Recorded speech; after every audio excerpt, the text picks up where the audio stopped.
how do we actually optimize our campaigns? How do we optimize our ad sets? And how do we optimize our individual ads? The first thing, the most important thing when we think about advertising is where's the money going? So that always happens at the campaign level. What we always want to do, first thing, we're going to click on our columns and we're going to scroll down to compare attribution settings. What this is going to allow us to do, it's going to allow us to see things in different ways. It's going to allow us to just see the click attributions. It's going to allow us to see just the view attribution. So what we like to do is select 7-day click and 1-day view. This will then break these down. Now let me show you exactly how this works. You can see in this column here, we have 524 purchases. When we add up 326 plus 198, 326 plus 198 equals 524. These two equal this 524. Now you might notice here, we have quite a high number of view through conversions. Now that's a little bit concerning. What I like to do, and this is the really core thing here, if you're gonna listen and take away one thing from this whole video, it's this right here. What we like to do is always optimize our campaigns based on the click data. What I want to do here is I want to look at these on a 7-day click versus a 1-day view. So if we go over to ROAS here,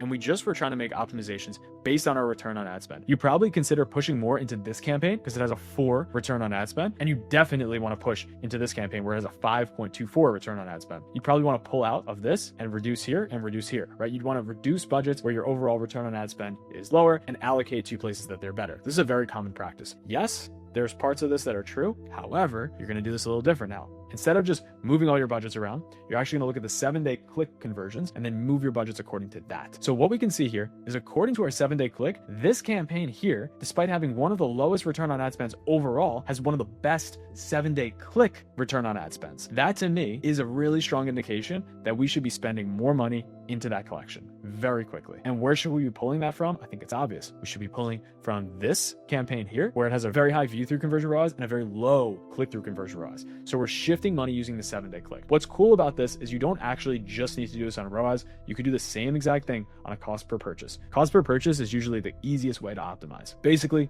same thing here. This has the highest cost per purchase by like $5 or so. It's pretty rough from that perspective, but look how drastically better it is compared to all of these costs per purchase on the 7-day click. It blows away almost everything. The only one that it's close to is this top campaign here. Very quickly, we're going to want to allocate about 10-20% cash away from these bottom performing campaigns, number 1, number 2, and number 3 here. We're going to want to pull some budget away from these, and we're going to want to push it at about 10 to 20% increments every few days until it balances back out again. Usually what we'll see when we do that is, yes, we'll see this one campaign cost per purchase go up, right? So we'll see it go a little bit in the wrong direction when we're giving it and feeding it more budget immediately. But overall, the account will get a little bit better, right? We'll see a $2 to $5 reduction in cost per purchase, which is a significant deal when you're spending $70, $100, $200,000 per month.